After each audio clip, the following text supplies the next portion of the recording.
Nous allons donc provoquer l'effondrement de l'économie russe. Selon les services de renseignement militaires britanniques, Moscou aurait perdu un tiers de ses troupes terrestres. Nous n'avons jamais voulu cette guerre. L'Ukraine n'a jamais voulu cette guerre. Cancer au stade avancé. La guerre en Ukraine ne se déroule pas comme Moscou l'avait prévu. Et démanteler l'OTAN, c'est l'objectif de la Russie, c'est l'objectif de Poutine. Alors bonjour à tous. Alors, ne pas oublier, samedi, nous aurons une revue de presse de la presse russe. Mais alors moi, j'aimerais que vous puissiez, vous les internautes, les gens qui sont sur YouTube, nous poser des questions, même avant. Et surtout, nous poser des questions. Écoutez, si vous êtes pro-ukrainien, posez-nous des questions. Si vous êtes pour le régime de Kiev, posez-nous des questions. On a besoin aussi de répondre à toutes les questions. Voilà, c'est important. Alors, c'est la revue de presse spéciale, parce que aujourd'hui, nous sommes le 3 septembre, il y a eu, il y a eu un énorme défilé à Pékin, très, très impressionnant. Alors, nous allons traiter de ce défilé à Pékin et ensuite de la réunion de l'OCS. C'est un numéro spécial. En avant marche. Итак, грандиозный по размаху военный парад в Пекине. 80 лет победы над японским милитаризмом и окончание Второй мировой войны. Владимир Путин – главный гость торжеств. Китай впервые продемонстрировал свою стратегическую ядерную триаду. Вооружение, которое еще долго будут обсуждать во всем мире. Не только мощь, но и красота. 80 тысяч голубей мира, 80 тысяч воздушных шаров. Светит солнце, обещали дожди. 16-й по счету военный парад с момента провозглашения нового Китая и самый масштабный за всю историю. 70 минут демонстрации духа и боеспособности Народно-освободительной армии Китая. Почетные гости начинают прибывать за полчаса до начала. Си Цзиньпин с супругой Пэн Ли Юань встречает их в запретном городе. Последним они приветствуют главного гостя торжества. Владимир Путин, Си Цзиньпин и присоединившийся к ним лидер КНДР Ким Чен Ын вместе поднимаются на верхний ярус ворот небесного спокойствия. Постройка датируется 1400. Alors, ne pas oublier ce qui s'est passé depuis 1937, parce que la guerre a commencé en 1937 pour les Chinois.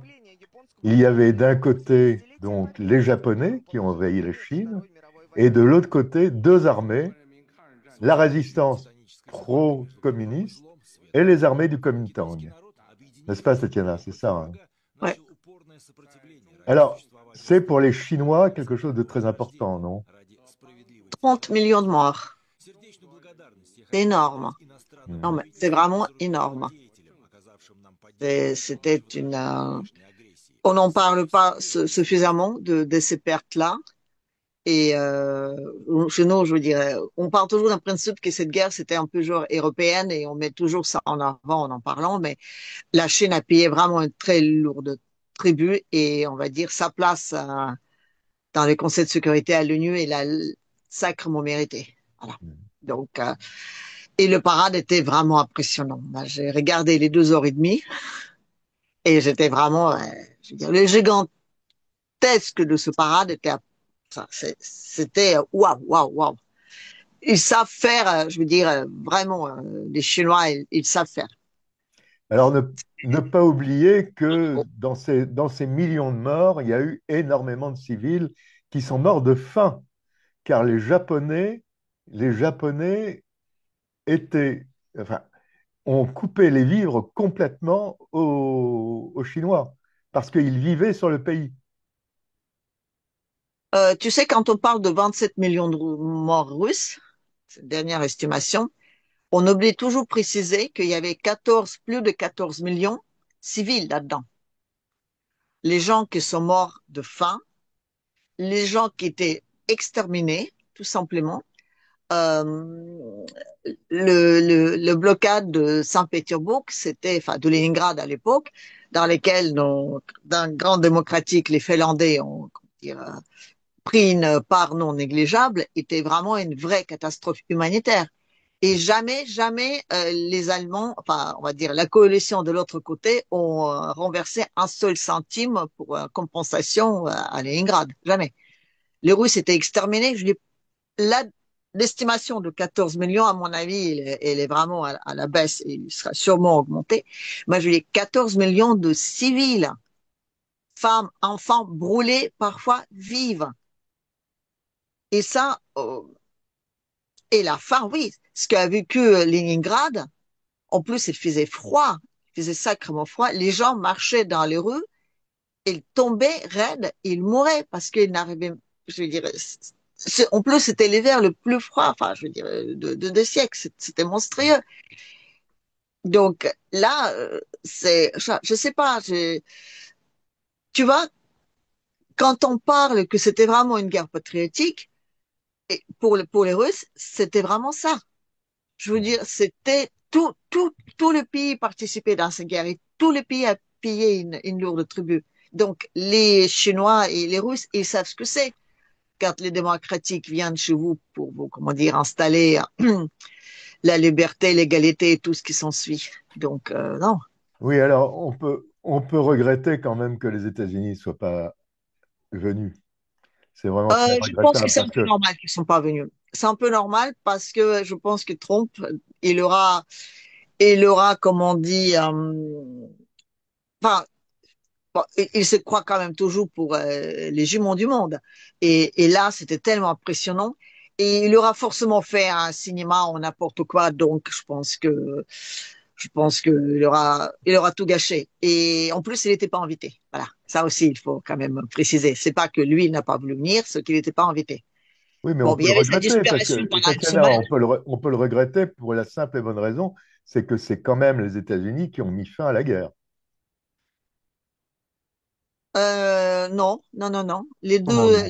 Deux armes. Tu parles de deux bombes nucléaires? Oui? Non, non, non, non. Les Chinois étaient, je dirais, ils étaient prêts à signer Non, non, mais juste. enfin, Tatiana, Non, non, non, non. c'est quand même après les deux bombes A que les Japonais ont Il n'y signé. avait aucune Voilà. utilité dans ces deux bombes. Comment? Il n'y avait aucune utilité dans cette bombe. Tiens, tu vois, il y a 80 000 pigeons blancs qui étaient dans le ciel. Voilà, juste en regardant la vidéo. C'est des drones, voilà. Non, mais ce qui est intéressant là, c'est que c'était réglé à une seconde près. Je parle de là Du de, défilé. le défilé. C'était vraiment impressionnant. Mais bon, c'était grandiose. Je dis Trump, je veux dire Trump avec son petit défilé à lui. Non, mais ce sera ridicule. Heureusement qu'il est pas venu. Heureusement qu'il est venu, pas venu au moins pour lui. Mais bon, en Ouais. plus, il y avait pas de place pour lui là-bas. Et c'est pas les Américains qui ont gagné la guerre. Et c'est pas les Américains qui ont mis fin à la guerre. Non, non, non. Je veux dire, il y avait aucune utilité pour ces bombes-là. Non, non. Je veux dire, Oui, enfin on bon, aura pu tout à fait finir sans ça. oui. Je pense que quand même là tu te trompes, hein, Non, Tatiana. non, non, non, non, non. Bah, on va pas en discuter maintenant. Je te préparerai le dossier là-dessus avec toutes les explications de pourquoi. Mais crois-moi sur parole, c'est pas les Américains qui l'ont gagné. Mhm.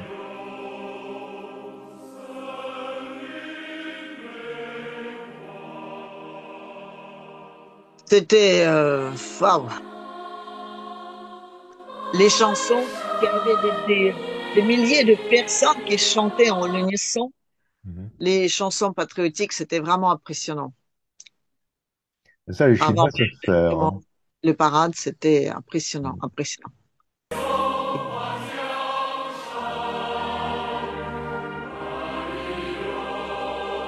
Et regarde quelle régularité, regarde, je veux dire, la discipline, je veux dire, tout est fait, bah, ça a vraiment de la gueule, quoi. Vraiment. Après, on peut toujours parler de dictature, de tout ce qu'on veut. Tu sais, moi, quand je regarde ça, si je serais chinoise, moi, j'aurais un sentiment de fierté.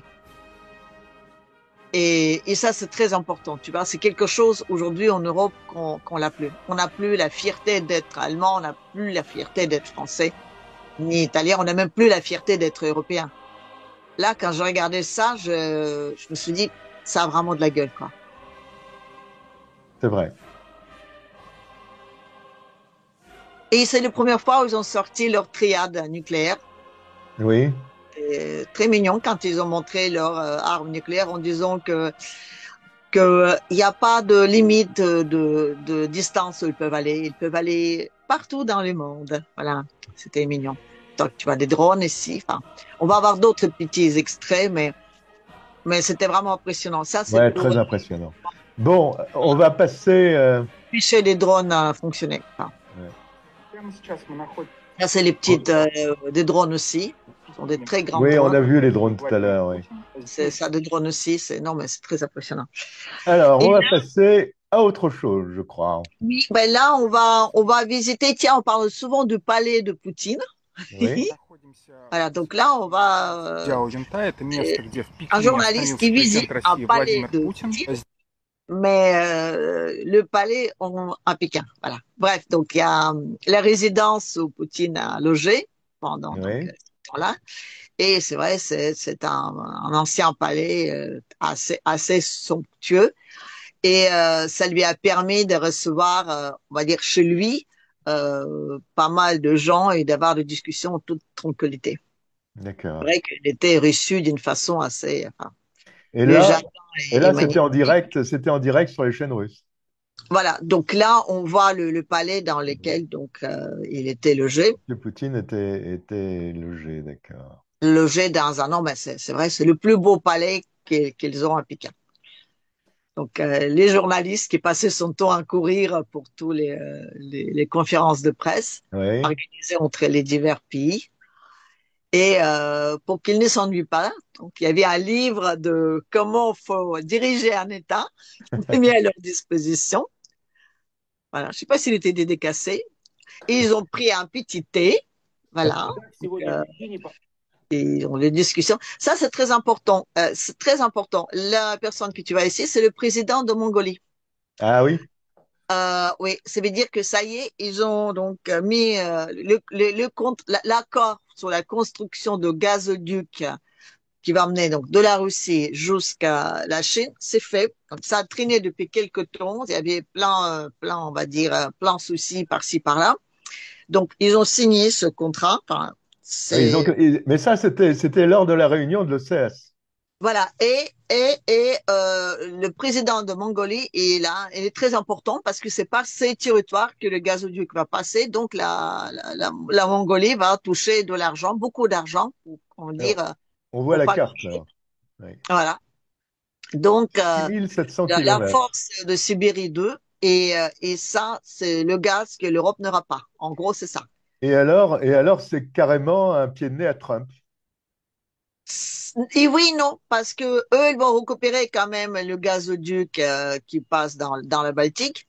Donc, du coup, les Américains vont vendre le gaz russe à l'Europe, mais ce sera, on va dire, voilà, je veux dire, c'est pas là que le marché sera le plus important. Je veux dire, là, la Russie officiellement se retourne vers l'Est.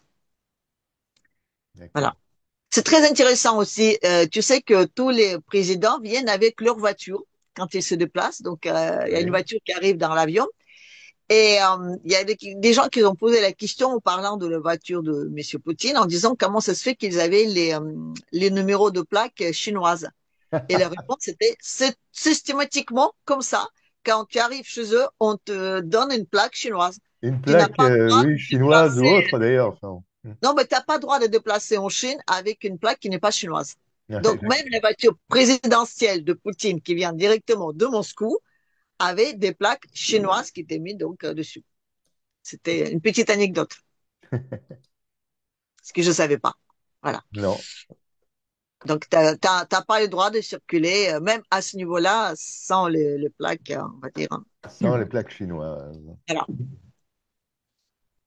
Non, c'était vraiment une réception, on va dire, royale. Ils ont mis les petits plats dans les grands. Hein.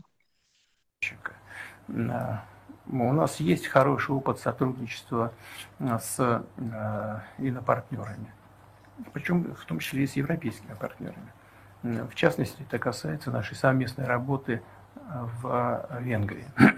Мы вполне можем рассмотреть возможность сотрудничества с Вестингаузеном и в вашем варианте.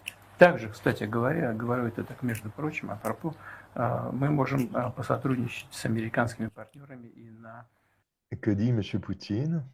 C'est très intéressant. Bon, Fitz, il est un problématique parce que tu sais que les Ukrainiens, enfin, quand il y a encore on va dire, c'est plutôt les oléoducs, les oléoducs, enfin les trucs qui transportent les pétroles qui vont donc déjà en Hongrie et puis chez les voisins. Et quand on explose, donc c'est le fameux oléoduc, on dit Amitié, Drujba, c'est vrai que ça pose des problèmes. Et donc, Fitz est venu pour dire qu'écoutez, voilà, nous, notre pays, on dépend quand même beaucoup de vos ressources. Est-ce qu'on peut faire quelque chose?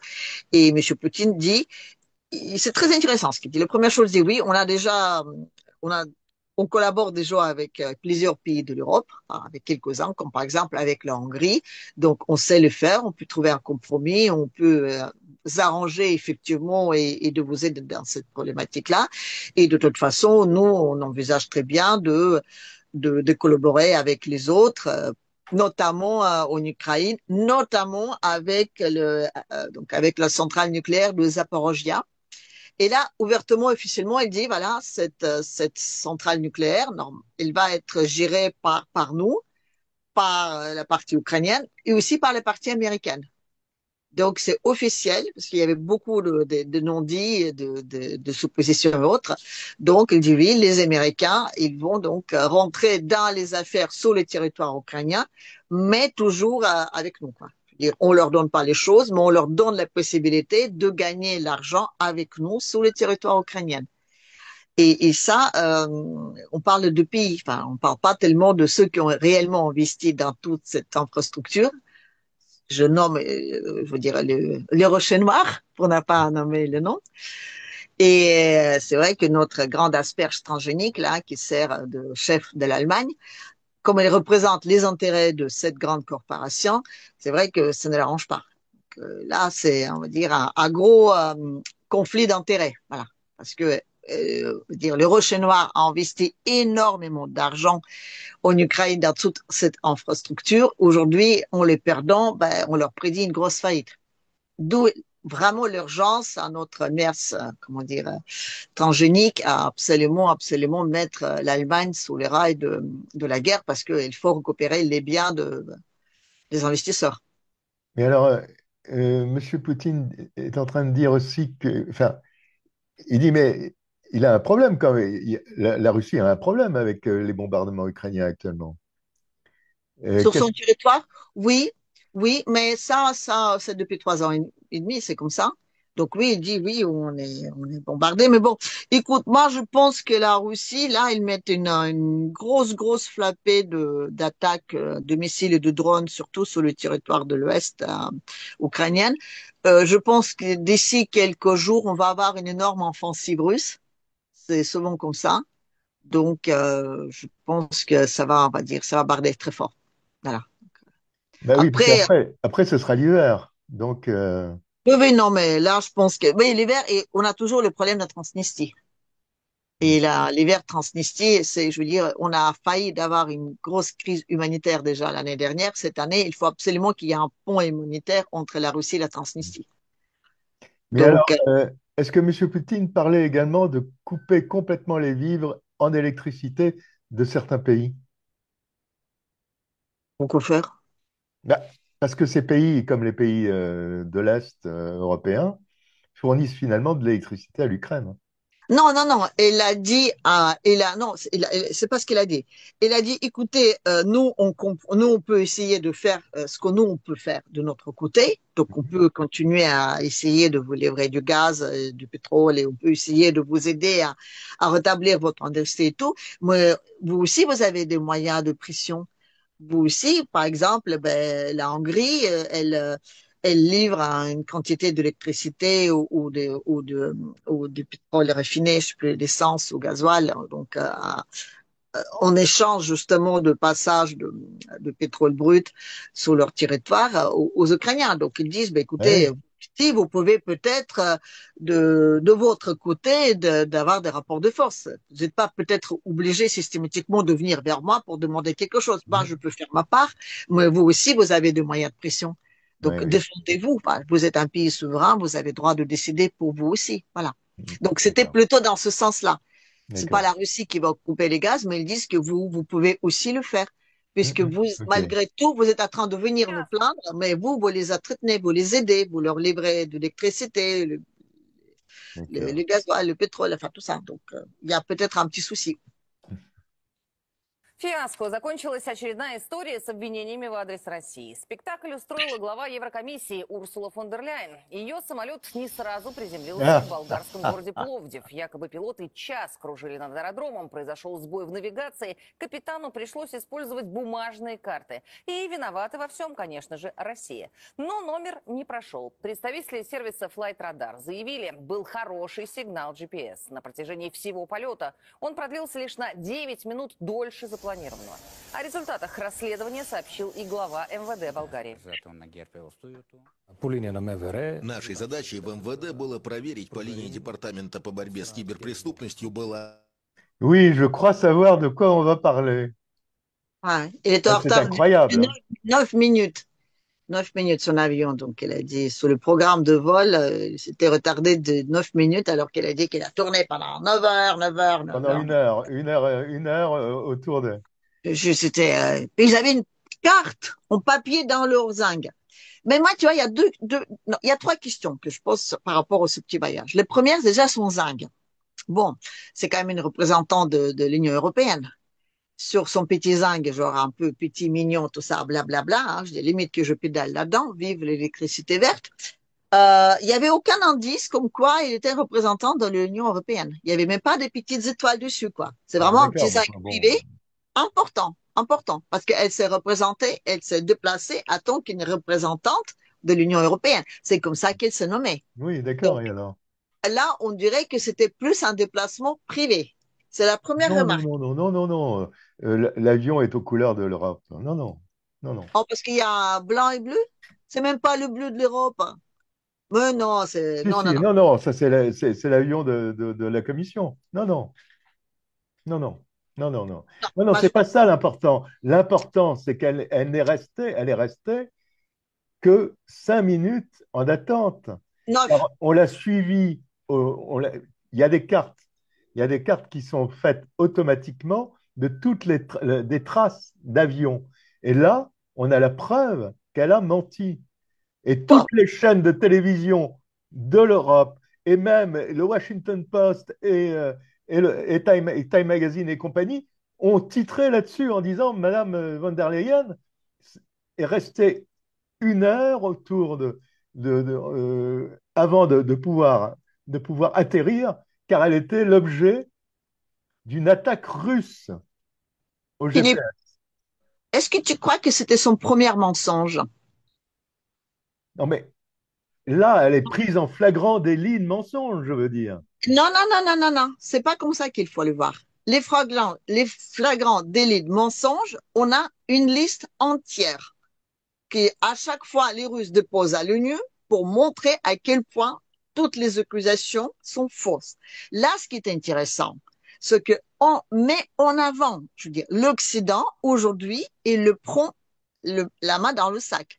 Alors qu'avant, ça n'a jamais été le cas. C'est ça qui est important. Sauf que là, je veux dire, pour une petite broutille comme ça, d'un seul coup, on dit, Madame, vous avez menti. Ça fait depuis 3 ans et demi, 4 ans qu'elle ment comme une arracheuse de dents, et tout ça, ça passe. Les Russes, elles présentent plein de preuves sur les choses bien plus importantes que ça. Et à chaque fois, ça passe sur le total silence. Et là, d'un seul coup, on en parle. Donc, c'est pour ça que je reviens à mon avion en disant que c'était sa propre initiative de venir. Première chose. C'est pour ça aussi que d'un seul coup, on est en train de dire, Madame, vous mentez. Deuxième chose. Pourquoi est-ce qu'elle allait en Bulgarie? Je veux dire, la Bulgarie, elle est frontalière avec qui? Parce qu'elle allait voir les frontières et la défense aux frontières avec l'axe du mal, le méchant ogre sanguinaire, là. C'est lui qui bave et qui va manger tout le monde. D'accord, elle allait en Pologne, je comprends. Elle sera allée en Moldavie, surtout qu'elle n'est pas allée en Moldavie là, pour l'anniversaire quand les trois autres là, qui sont allés. Elle n'est pas allée. Hein, alors qu'il paraît que Maya Sandu l'attendait parce qu'elle va rentrer en Europe et la représentante de l'Europe ne vient pas. Hein. Pourquoi elle n'est pas allée en Moldavie? Elle est allée en Bulgarie. La Bulgarie, excuse-moi, la Bulgarie, la Roumanie, le Moldavie, l'Ukraine, la Russie. regardez un peu les cartes, quoi. En revanche, avec qui elle est frontalière, la Bulgarie? La question, avec la Serbie. Oui, En d'accord. Serbie, depuis plusieurs jours, voire semaines, on a les manifs tous les jours, et on essaie de perturber tout ce qui se passe là-bas. Ursula, pour garder sa place qui est en train de lui, vraiment, je veux dire, sous les pieds, elle a besoin d'une guerre à l'intérieur de l'Europe, ce qui lui permet, entre guillemets, de déclencher un article 16 et de prendre plein de pouvoir. Elle a besoin d'une guerre là.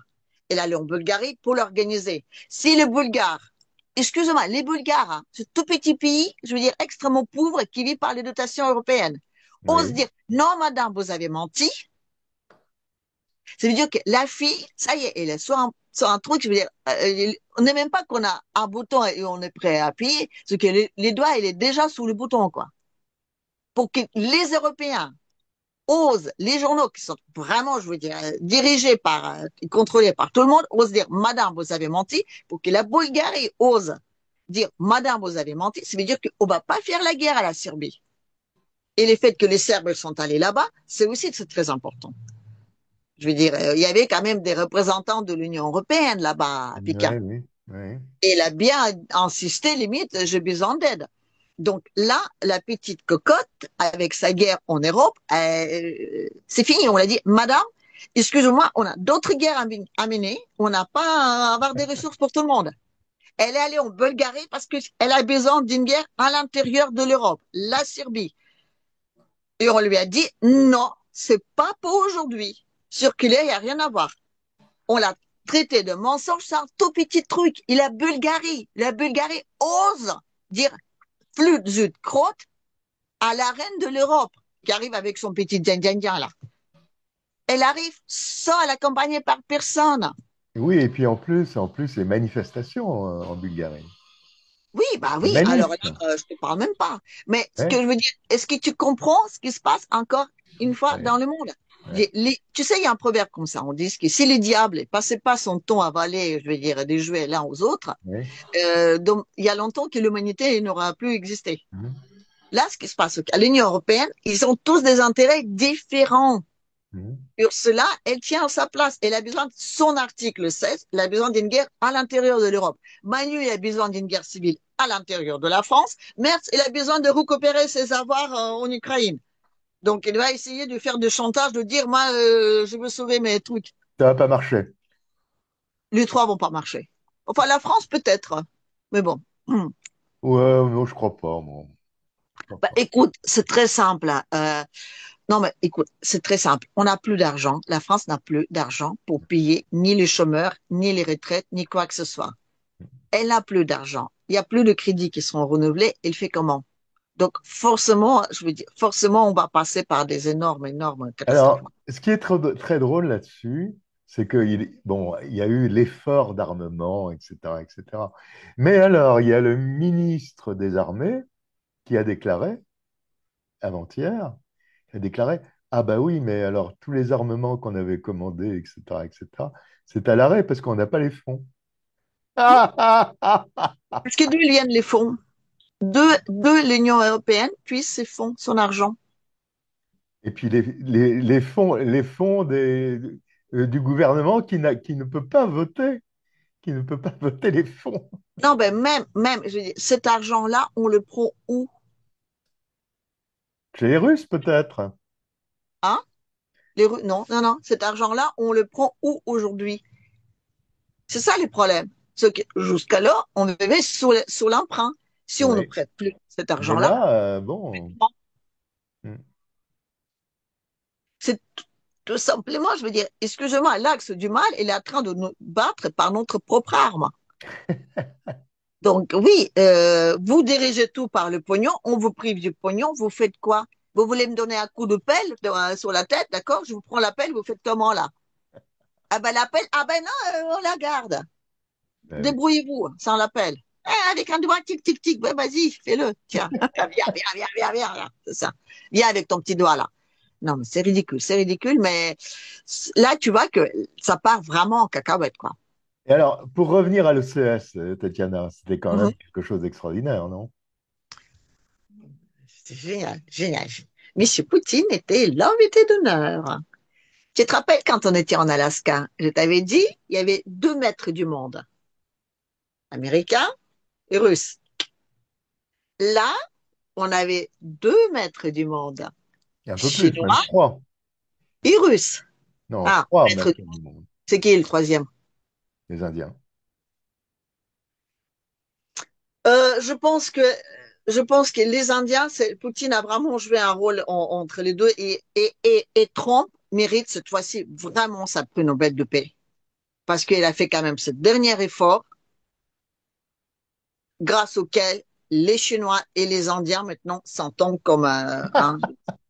Non, mais là, je veux dire, il a fait un exploit. Je ne sais pas s'il a compris ce qu'il a fait ou s'il s'est juste fait manipuler dans ce sens, mais c'était génial.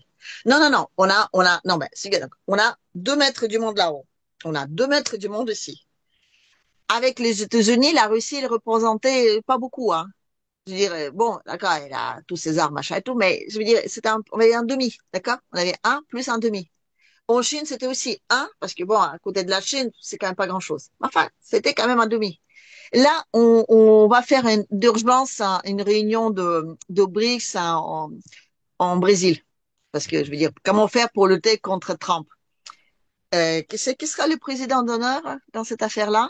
Et c'est lui qui est en train de, excusez-moi, de se voir parler aussi bien à Trump que à Pékin qu'en Brésil. Ce sera toujours Poutine. On aura un maître du monde là-bas, plus un demi. Poutine, ça devient une cinquième voie. Cinquième voie, un peu comme la France. Après la Seconde Guerre mondiale, la France, qui n'était pas du tout parmi les gagnants, du tout, du tout, du tout, elle Ouais. a eu quand même sa cinquième voie à Conseil de sécurité parce qu'on avait besoin d'une voix qui tranche. Mm. D'où il y avait toute cette aura française, justement parce que c'était celle finalement qui Oui, pouvait trancher dans ce c'est vrai. sens. En tout cas, à cette époque-là, d'où il y avait l'importance de sa souveraineté monétaire, de sa souveraineté énergétique, de sa souveraineté même militaire. Mhm. Une fois que l'Union soviétique est tombée, on a mis Sarkozy, hop, hop, hop, hop, hop, on a fait tomber. Poutine, aujourd'hui, il est en train de prendre cette voie, la voie qui va finalement basculer de l'un à l'autre. S'il se met de côté des Chinois, c'est les Américains qui tombent. S'il Mhm. se met de côté des Américains, c'est la Chine qui n'avance pas. Je dis, c'est quand même, tu vois, c'est la petite graine qui va faire basculer la balance. Et je trouve que c'est assez génial, quoi. Et parce qu'il peut bousculer cette balance-là, que le monde sera multipolaire.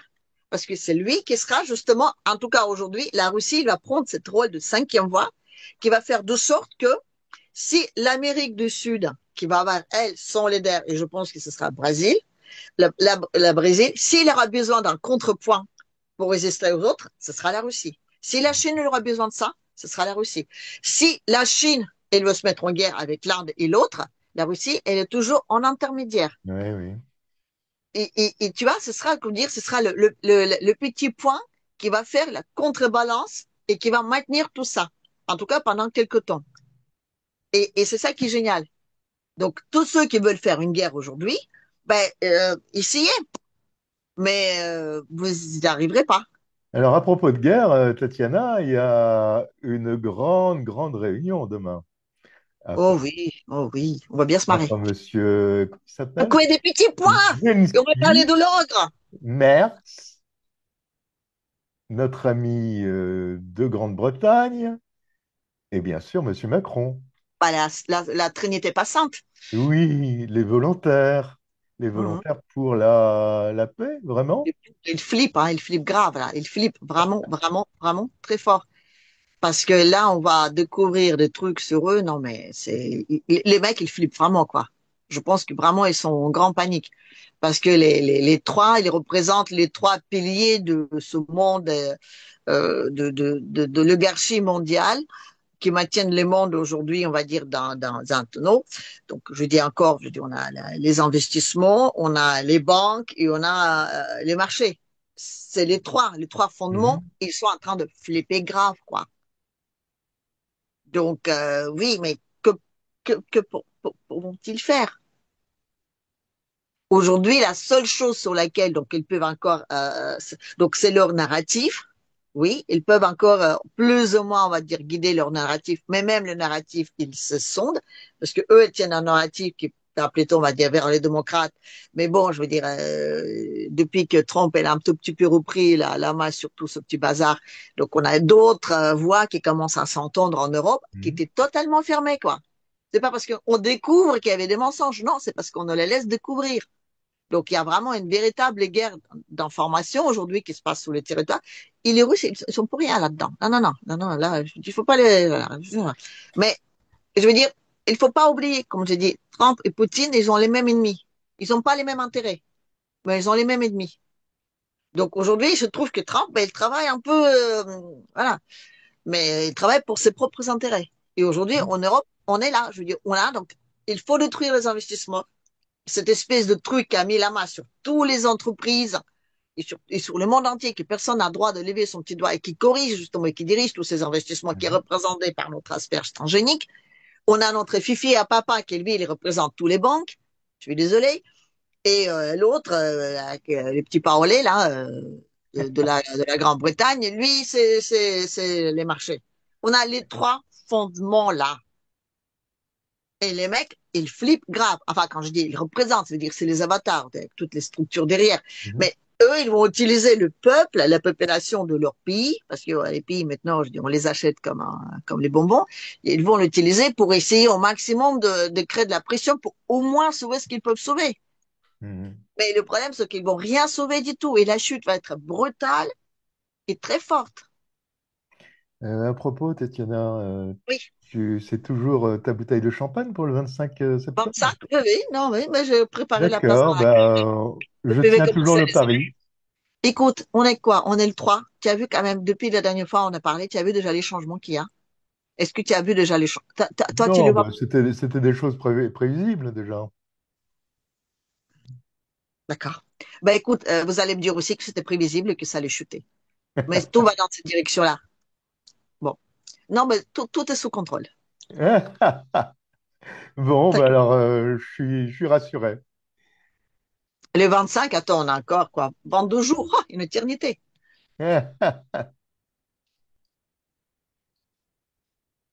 Да, Владимир Владимирович совершенно прав. Действительно, я целенаправленно работал по сближению Украины с Европейским Союзом. Ставил в конечном счете задачу вступления Украины в Европейский Союз. Другое дело, что партнеры со стороны ЕС вели себя в ходе переговоров порой, мягко говоря, некорректно. Yes, monsieur. Monsieur Yanukovych, on l'a sorti de sa valise, on l'a poussé un peu, on lui a donné un petit texte à lire, on l'a mis devant une jolie petite plante, on dit, vas-y, Coco. Alors, qui est Après, monsieur la dernière fois, Elkovitch? on s'est posé la question, mais qui c'est qui peut signer la capitulation en Ukraine? Parce qu'on a dit qu'il ne fallait quelqu'un qui soit reconnu comme Mais légitime. Tatiana, qui est monsieur Elkovitch? C'est le président légitime de l'Ukraine, en tout cas légitime pour les Russes. C'est Alors, celui qui était légitime donc pour les Russes, élu. pourquoi? Elle était élue, en tout cas par le pays, et il y avait le un putsch, on va dire, militaire. On lui a enlevé de cette Non, place et le pouvoir était pris donc par le Maïdan. non mais Tatiana, pourquoi est-il légitime pour les Russes? Parce qu'elle était élue au suffrage universel. Oui, Il était enlevé de ce poste par un putsch militaire. certes, Donc, il est toujours considéré comme le président légitime. par un putsch, mais pas militaire. C'était pas un putsch militaire, c'était un putsch, oui, non, un putsch, point C'est final. quoi la différence entre militaire et pas militaire? Eh ben, c'est qu'il faut qu'il y ait l'armée dans le coup. Ah, et les gens qui ont tiré les uns les autres, Ah ben d'accord, mais c'était un putsch, point final. C'était pas l'armée c'était pas un colonel qui a pris le on va pouvoir. dire un putsch non militaire, mais dans lequel il y avait beaucoup de morts, dans lequel les militaires, en tout cas, ont pris part. Voilà, Mhm. si tu veux, on Oui, peut enfin, l'appeler mais, comme ça. oui. Mais bon, je veux dire, il y avait quand même énormément de violence, énormément de morts. Mhm. Et à ce putsch-là, tout le parti, en tout cas russophone de l'Ukraine, était fortement opposé. C'est à partir de ce moment-là que la guerre civile a démarré dans ce Et pays-là. donc, et donc, Yanukovych est reconnu encore Et, les- maintenant, alors et les- Oui, Alors que bon, on parle beaucoup de légitimité. Ah bah écoute, je suis désolée. Les mecs, excusez-moi, les mecs, déjà à l'époque, on lui a proposé de se mettre, on va dire, en Crimée et de faire comment dire, un gouvernement parallèle. Mais bon, il n'a pas voulu. Donc c'est quelqu'un qui veut absolument pas les pouvoirs. En Ukraine, c'est quelqu'un qui est très peinard, il vit dans son petit coin. On l'a dit, tu vas juste nous rendre ce dernier service. Donc, on va le mettre là pour qu'il signe les paplards. Voilà. Parce que aujourd'hui, on a besoin de signer ça. On ne peut pas laisser Zelensky signer. Pourquoi? Parce que déjà, on ne le reconnaît pas, mais si on le reconnaît, ça veut dire qu'on reconnaît aussi tout ce qu'il a signé avant. Les accords avec la Grande-Bretagne, les accords avec ceci, cela. Voilà. Donc, en mettant quelqu'un d'autre qui signe la paix, qu'on considère comme légitime et qui était légitime avant même que Zelensky est arrivé au pouvoir, ça annule tout ce qu'il a signé. C'est oui, mais important. Tatiana Yanukovych n'était pas non plus un type extraordinaire, c'est loin de là. D'ailleurs, les Ukrainiens, attends. Écoute, ce personnage-là, il sera juste là pour signer les trucs. Point. On a besoin d'avoir une paix. Tu comprends les problématiques? On avait parlé la dernière fois. On ne peut pas organiser des élections. On ne peut pas les reconnaître comme légitimes. Oui. On est dans une situation, si on veut arrêter la guerre, il faut quelqu'un de côté l'Ukrainien qui sera reconnu légitimement par la Russie et qui sera reconnu, et je sera reconnu, crois-moi, par les Américains. Les Européens, ils peuvent toujours guider, personne ne les demande quoi que ce soit. Ouais, mais enfin, ça fait 11 ans, alors bon, Mais oui, et alors? je sais Et pas, alors? ça À me qui paraît ça pose un étrange. problème que ça fait 11 ans? À 11 ans, il est toujours légitime. Il était élu au suffrage universel. Les Russes disent que depuis tout ce qui s'est passé entre-temps, ils ne le reconnaissent pas comme légitime. Point. Donc on n'en parle pas. Non, mais On a trouvé un type, il va venir, il va signer, il va prendre sa retraite. Voilà. je crois pas que ça soit vraiment. C'est une super solution. En tout cas, pour arrêter la guerre aujourd'hui, sur laquelle tout le monde sera d'accord, pas les Européens, mais c'est encore une fois du personne ne les demande. En tout cas, ça résout énormément de problèmes. Je trouvais que quand j'ai vu ça, je me dis, mais attends, c'est une affaire géniale. En tout cas, Ouais. j'ai bien compris pourquoi est-ce que Poutine, ces temps-ci, il en parle beaucoup, beaucoup, beaucoup, en disant que c'est à partir de ce moment-là. Donc, ils ne reconnaissent pas tout ce qui s'est passé après les Poutine. Pour eux, c'est Alors, illégitime. Tatiana, donc, à la télévision russe, on montre ce mec en Non, non, disant. non, il était passé sur tout le monde, aux Ukrainiens partout, je veux dire. Il est passé, les Ukrainiens aujourd'hui, ils sont en train de tous être en panique. Parce que c'est une solution géniale. Ça annule tout ce que Zelensky a signé avant. C'est-à-dire, les Ukrainiens, aujourd'hui, si on leur dit, ben, attendez, vous avez fait un contrat, il n'y a plus rien qui vous appartient, ah ben, on avait quelqu'un au pouvoir qui n'était pas légitime, qui a signé tout ça. Enfin, de toute façon, il n'y avait pas que Zelensky qui a été élu. Il y a eu, comment s'appelait-il, le type qui a déclenché la guerre, d'ailleurs Oui, ben, l'autre, Poroshenko. Oui, Poroshenko. Oui, non, ben, ça va dans le même sens. On va tout annuler. Tout sera annulé par Yanukovych. Et c'est ça. Non, ben, je dis. Écoute, oui, peut-être qu'on n'est pas d'accord. Peut-être. Mais c'est une très bonne solution. Et crois-moi, Ça peut être une solution, oui. ça peut être une très bonne solution. En tout cas, pour signer la paix rapidement, oui. Parce que je te dis encore une fois, pour faire les élections là-bas, premièrement, ça va prendre trop de temps. Secondant, c'est pas possible parce que tant qu'on n'a pas défini les territoires, on peut pas faire des élections. Si on a quelqu'un qui est reconnu comme légitime par les deux côtés les plus importantes, que ce soit les Russes, que ce soit les Américains, les questions est résolue. Les Kovic, on le sort, on le saupoudre un peu de perles papa, et bien, il si. En plus, les types, je dis, il est aujourd'hui quelqu'un qui va reprendre l'Ukraine, il va avoir vraiment, je veux dire, les mecs, il aura au bout d'une semaine. Tatiana, bon, d'accord, ok, c'est peut-être une solution, mais c'est quand même assez extrême parce que ce mec a été de toute façon dégagé par les Ukrainiens ne voulaient plus de lui. C'était un mec Et l'Ukrainien, ils l'ont voté juste avant. Ils l'ont voté juste avant. Il était oui, mais élu. ils en avaient marre. Ils en avaient marre. Il était élu. Pourquoi ils l'ont voté? Ils en avaient marre, les Ukrainiens. C'est Qui pour ça avait que, marre? d'ailleurs, je te Non, mais signale. qui en avait marre? Il était élu démocratiquement. Il y avait Et alors, ils en avaient marre quand problème. même. Comme On les a Français refait en une ont marre troisième élection de et il Macron. était élu. Les gens qui ont manifesté à Kiev, c'était les manifestations à Kiev, la guerre civile, elle a démarré justement parce qu'il y avait beaucoup de Non, gens la qui guerre n'étaient pas civile, d'accord. Tatiana, en 2014, il y a eu d'abord une révolte contre la corruption. Les Américains ont repris cette histoire après, Nuland et compagnie, mais il y avait des manifestations contre la corruption. Ensuite, ça a été repris par Nuland et compagnie. Mais il y avait des manifs contre la corruption et contre Yanukovych. Philippe, t'es gentil, mais parfois, je veux dire, je me pose la question, est-ce que tu crois vraiment de ce que tu racontes? Les manifs contre la corruption. Tu crois Oui, vraiment oui, oui, et oui. là, contre Nabou, pareil, c'était les manifs contre la corruption? Comme Oui, ça, la les population Ukrainiens en avaient marre. compte qu'ils sont corrompus. Les Ukrainiens comme en avaient marre. Le peuple ukrainien en avait marre. Oui, et après, pendant 14 ans, il y avait une corruption, excusez-moi, qui était Et multipliée ça, par 100, mais et ce n'était pas pareil. parce que les Américains sont venus derrière et ont mis les gens qu'ils voulaient mettre. Ça n'a rien à voir après. Tu penses que les Américains, ils se sont dit, tiens, il y a des gens Les qui luttent contre Américains la ont corruption. profité, les Philippe, Américains, comme dans beaucoup de choses, ont profité d'une agitation de la population pour remettre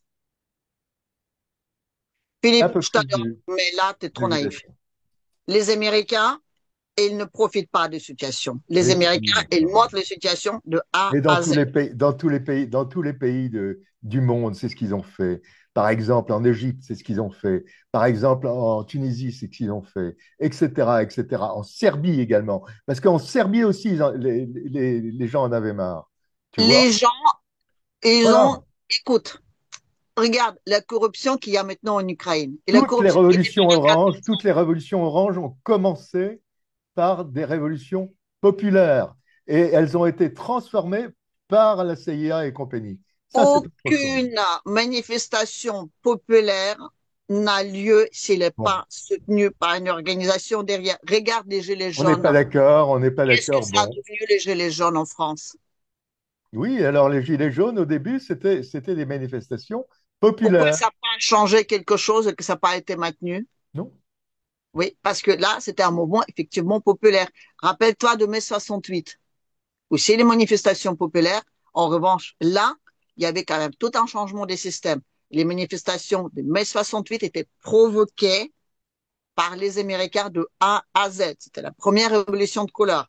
Mais on est toujours naïf, étant persuadé. C'est très facile de manipuler des masses, Philippe. Sois gentil. En Mais Ukraine, depuis 14 manipuler des ans, masses, il faut avoir un mécontentement derrière. mais il y On a ne peut pas toujours des manipuler des masses mécontents. comme ça.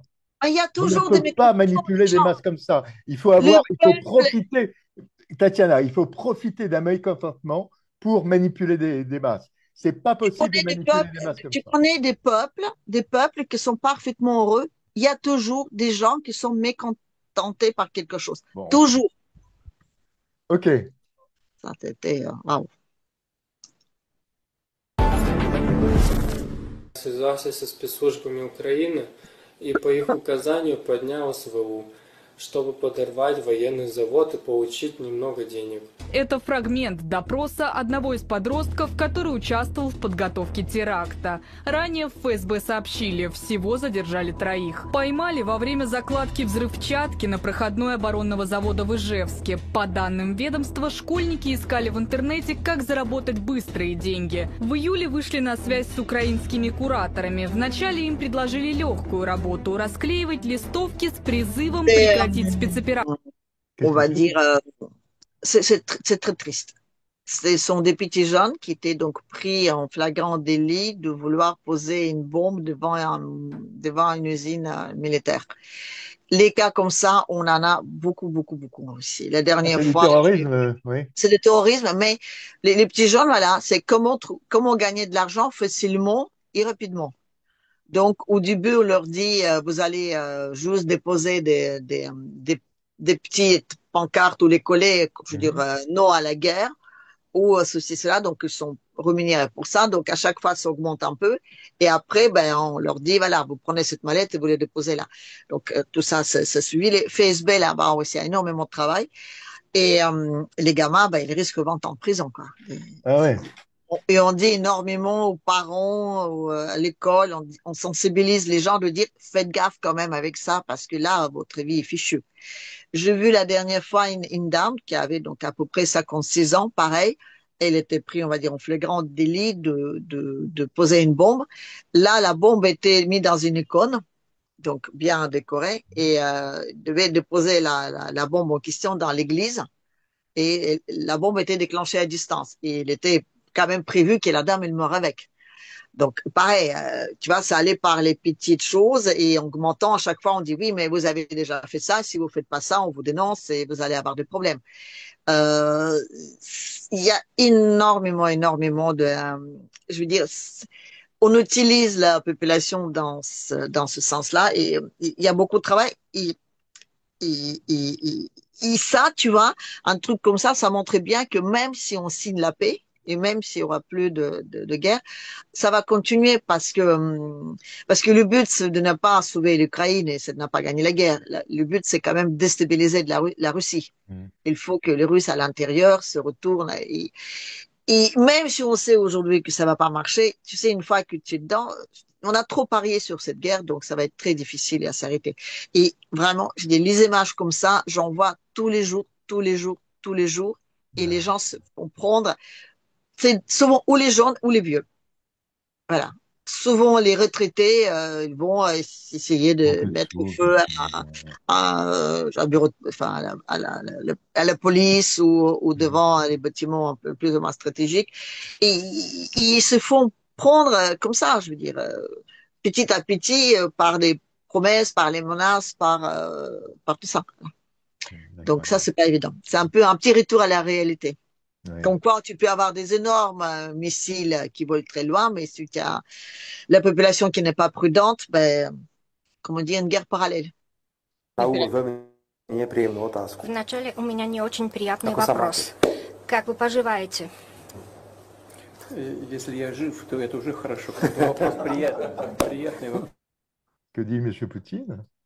Alors, c'était très bizarre, parce qu'il y a beaucoup de gens qui font plein de questionnements là-dessus. Donc, il y a Fitz qui demande en disant que j'ai une question pas très plaisante. Comment allez-vous? Pourquoi est-ce que demander à quelqu'un comment allez-vous est une question pas plaisante? Je sais pas, mais M. Poutine répond, écoutez, ben, je suis vivant, c'est déjà pas trop mal. Non, mais attends, Tatiana, qui est ce monsieur en face de M. Poutine? Ben, c'est le Fitz, c'est le président de... Alexander Vučić. Oui. Serbe. Oui. Non, pas serbe, l'autre, à côté de la Hongrie, là. Slovaquie, non? Oui. Non, oui, comme il s'appelle. C'est Fitz. Oui. Oui. Bah, il est venu justement négocier de l'aide de Russes par rapport à toute l'énergie. Et avant de démarrer, il lui a posé cette question pas plaisante. Comment allez-vous? C'est vrai que c'est bizarre qu'il dit que c'est pas plaisant. Et Poutine répond, écoutez, je suis en vie, c'est déjà pas mal. Alors, il y a plein de gens qui s'interrogent là-dessus. Bon, déjà dire que je suis en vie, c'est déjà pas mal. C'est, comment te dire, c'est quelque chose qui se dit beaucoup aussi. Voilà. Je veux dire, on demande, quand on dit comment ça va, c'est rare qu'on dit, ah, tout va bien, nice, tout ça, machin. Non, on dit doucement, ou écoute, je suis encore en vie, ou, il y a toujours des trucs comme ça, c'est toujours un peu doucement. Donc, moi, on peut se poser des questions sur la santé la de réponse M. de Poutine ne m'a pas surpris. Mais les faits, pourquoi est-ce que c'est une question pas plaisante, ça m'a un peu interrogé. Et surtout, je veux dire, c'est lui sur qui on a tiré, c'était plutôt Fitz que Poutine. Mais bon, écoute, en tout cas, voilà. Il y a pas mal de débats qui étaient autour de ça. Il y en a qui disaient, mais qu'est-ce qu'il veut dire par ça? Mais c'est quoi? Etc. Bref. En tout cas, Poutine lui-même confirme qu'il est toujours en vie. Voilà. Il paraît que Trump aussi, il a confirmé la même chose. Mais bon, Trump, ça a pris plus de temps parce que, tu sais, entre les moments où il a disparu et les moments où ils ont pu fabriquer en Chine un bon petit drone et l'envoyer là-bas pour le remplacer, il fallait une petite semaine. Voilà. Mais ça y est, c'est fait. Les drones fonctionnent bien, on capte tout ça, voilà, parfait.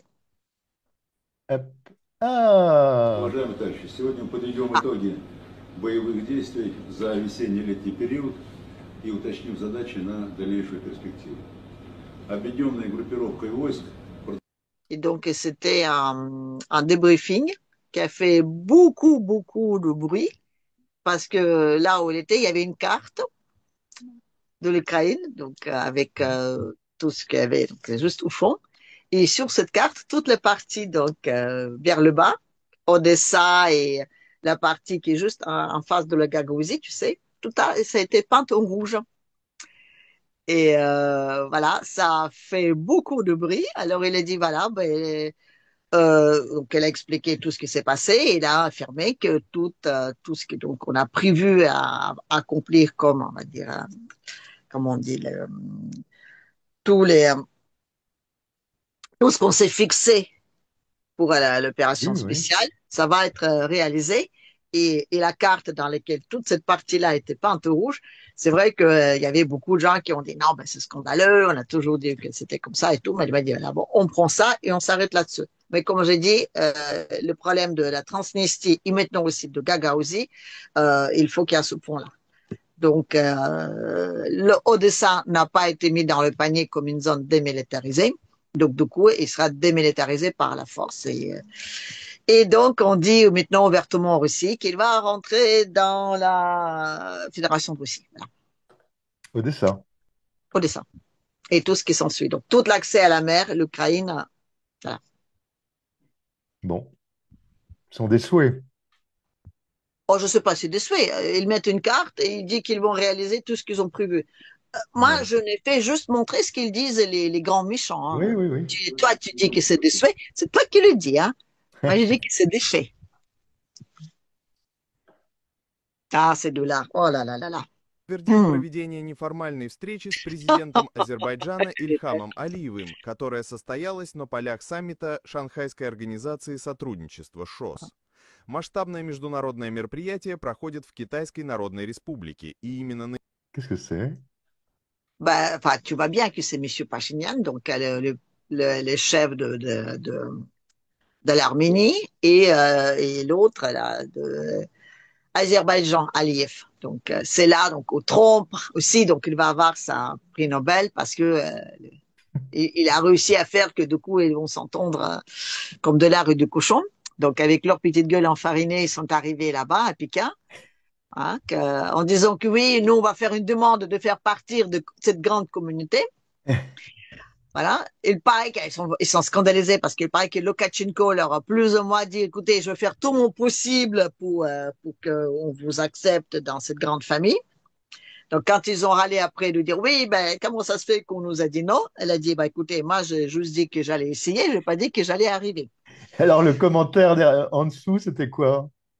Les commentaires. Est-ce que c'est toujours la même photo? Voilà, on s'en fiche des commentaires. Ce qui est intéressant, si je n'ai pas trouvé d'autres photos pour les mettre, ce qui est intéressant, c'est que les deux, ils voulaient faire partir de choses. On les a, voilà, choses, c'est en russe, comment on dit ça en français?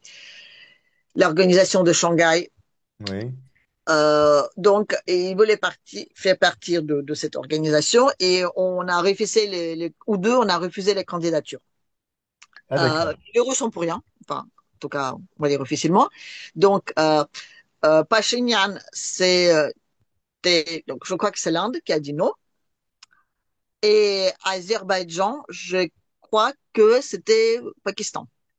Ou le contraire. En tout cas, je veux dire, en fait, je crois qu'il y a Pakistan qui a dit non pour l'un de deux, je ne me rappelle pas lequel, et l'Inde a dit non pour l'autre. Parce que chacun, ils ont pris, on va dire, faisait partie des investigateurs un peu de petites échauffourées qui étaient entre ces deux pays. Donc, on leur a dit non, circulez, il n'y a rien à voir, vous ne faites pas partir de cette grande communauté et votre passage c'est celui que Trump a dit qu'il va maintenant le chemin de Trump, vous faites ce que vous voulez avec vous, vous pouvez circuler là-bas, mais nous, on s'en passe autrement. Tatiana, il y a quelque chose Tatiana, il y a quelque chose d'important quand même. Les relations entre le Pakistan et l'Inde sont améliorées au sein de l'OCS? Oui, parce qu'on a dit qu'on n'allait plus aller dans les guerres, mais plus dans l'économie. Parce que La paix et la collaboration entre des voisins est beaucoup plus propice pour les deux voisins plutôt qu'une guerre qui souvent en plus, on va dire, des raisons d'être qui viennent de l'extérieur. Donc, il faut arrêter de réagir à toute cette petite, on va dire, provocation et plutôt d'être copains. Voilà. Et donc, que ce soit Aliyev, que ce soit Pachinian, donc que ce soit Arménie, que ce soit Azerbaïdjan, ils ne feront pas partie de configuration donc de Shanghai. La Biélorussie, en revanche, si. La Biélorussie, ça y est, ils sont en Asie maintenant. Ah oui, la Oui, Biélorussie va être... elles font partie maintenant de cette bonne confrérie qui donc va gérer toute cette petite partie du monde. Voilà. D'accord. Et donc, elle a dit, non, ben moi, attends, non, non, non, non, non. C'est donc l'Inde et le Pakistan, ils se sont opposés chacun pour l'autre. Voilà. Donc, alors, Pachinian a fait comme s'ils sont fichés. Aliyev, je crois qu'il est même pas resté pour le défilé. Je crois qu'il est parti pas content. Il était Ah vraiment ouais, pas carrément. content. Ah oui, je crois, hein. Je l'ai pas vu en tout cas. Mais je peux peut-être dire une bêtise. Bon, ben nous arrivons à la fin. On avait aussi, non, je crois qu'il y avait d'autres vidéos. Ah non, non, il n'y a plus. Là, il y a ça, ouais, Voilà. 14. On a aussi Kim qui était là, qui était donc on avait Kim, on va dire l'invité d'honneur numéro 2. Et ça aussi c'est très important parce que Kim c'est le chemin vers Alaska. Donc, pour que les Chinois puissent circuler librement dans cette partie-là, donc il y a le Japon, il y a il y a tous les partis démocratiques, comment dire, qui veulent surveiller les méchants dictateurs. Donc, la Corée du Nord aujourd'hui, c'est un point, on va dire, un peu un porte-avions, on va dire, mais de l'axe du mal sur ce territoire-là, qui va mettre en protection pour le passage de ce territoire. Donc, pareil, c'était un invité d'honneur. Il y avait deux invités d'honneur, on va dire, dans les petites affaires. Donc, il y avait la Mongolie et le Corée du Nord. Il y a autre chose qui s'est passé aussi, donc on n'a pas tellement parlé. Je sais pas, il doit y avoir d'autres vidéos, mais tant pis. Ce qu'ils se sont dit là-bas, qu'ils allaient mettre au point une nouvelle banque chinoise qui va servir plus ou moins d'un fonds d'investissement qui permettrait finalement on va dire un paiement ou en tout cas pour donner des crédits aux pays qui en ont besoin.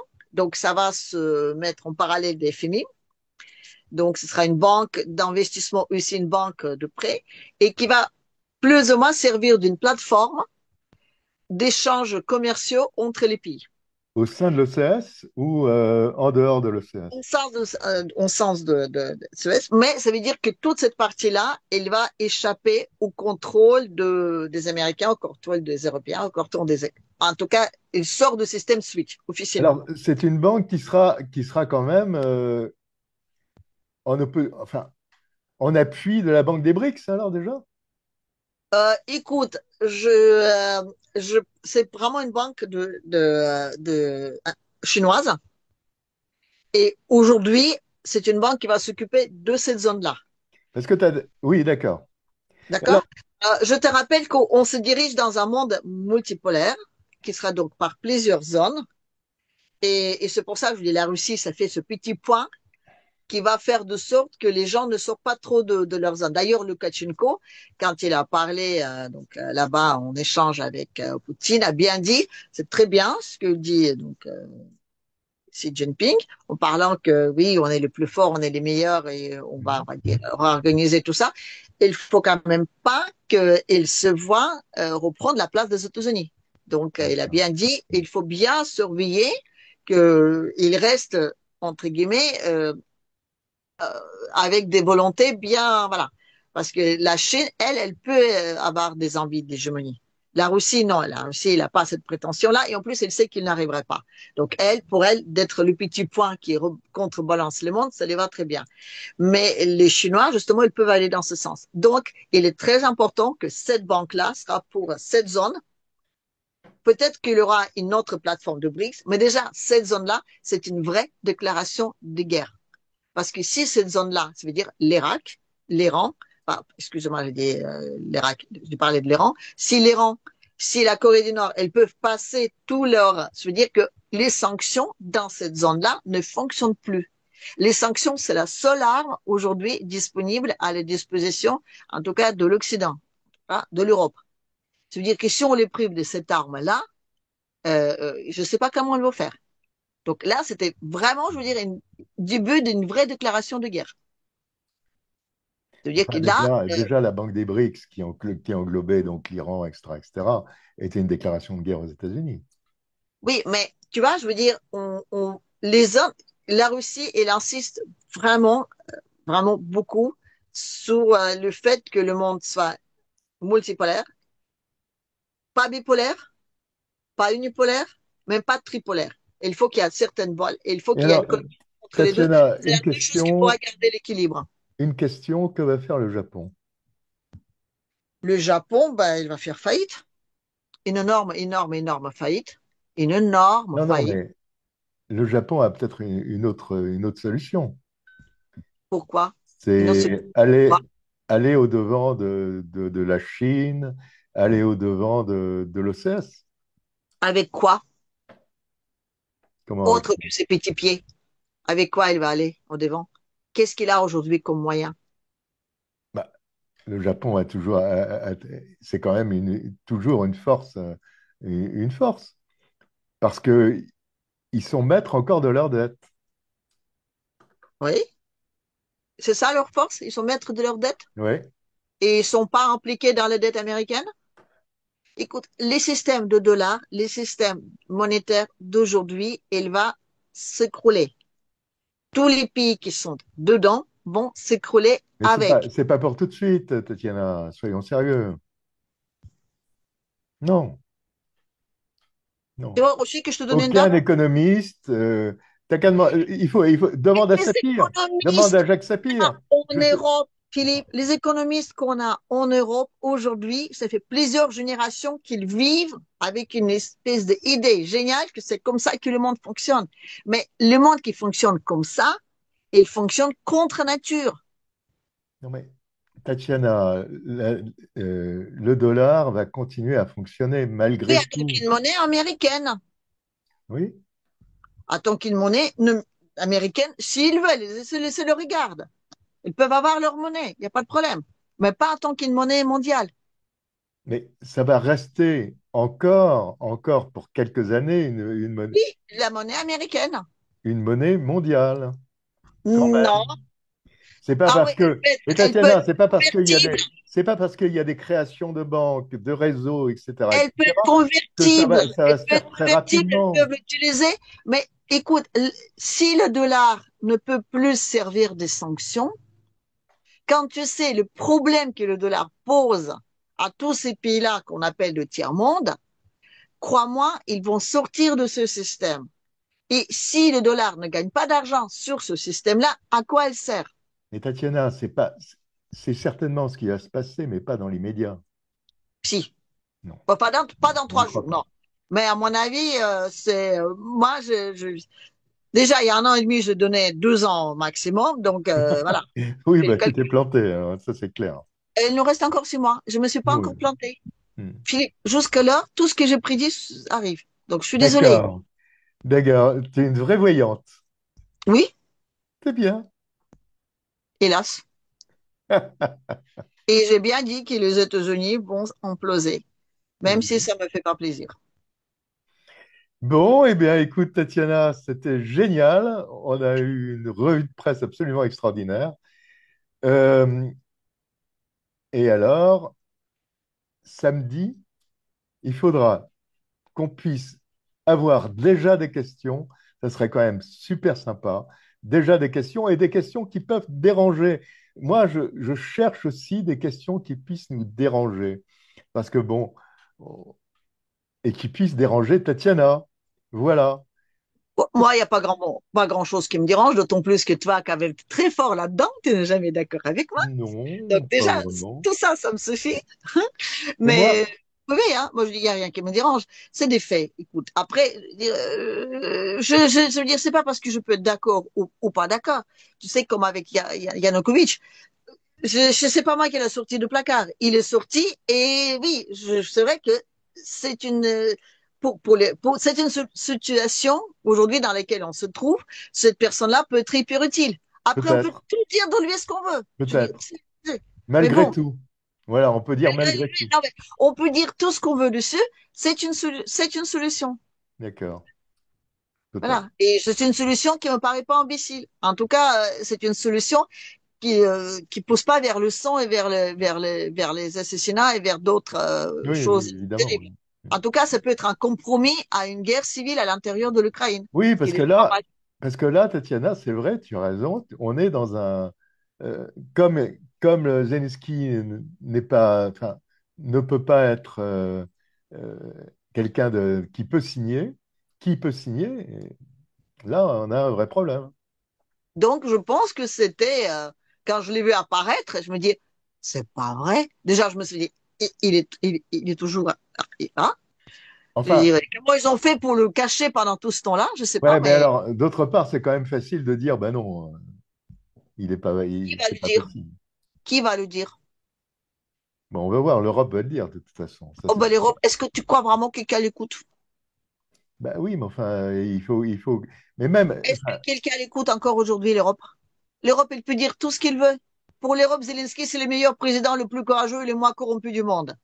Qui hmm. va l'écouter, l'Europe? Si les Américains et les Russes reconnaissent, après l'Europe, elle peut n'a pas reconnaître, on s'en fiche. C'est tout.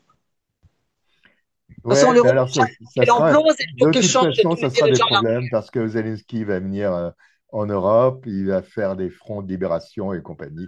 Ça Oui, va oui, ils continuer. vont faire un gouvernement en exil. Ça peut être un vrai problème aussi. Oui, t'inquiète, t'inquiète. Tu Non, sais, Zelensky, il a suffisamment d'ennemis à l'intérieur de son pays et il en sait suffisamment beaucoup pour qu'a priori, ce mec-là, je ne donne pas longue vie. Hein. on verra. Non, non, non. Bon, eh bien, Tatiana, merci beaucoup pour ces éclairages.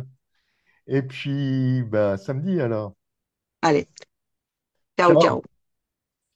Nous allons donc provoquer l'effondrement de l'économie russe. Selon les services de renseignement militaires britanniques, Moscou aurait perdu un tiers de ses troupes terrestres. Nous n'avons jamais voulu cette guerre. L'Ukraine n'a jamais voulu cette guerre. Cancer au stade avancé. La guerre en Ukraine ne se déroule pas comme Moscou l'avait prévu. Et démanteler l'OTAN, c'est l'objectif de la Russie, c'est l'objectif de Poutine.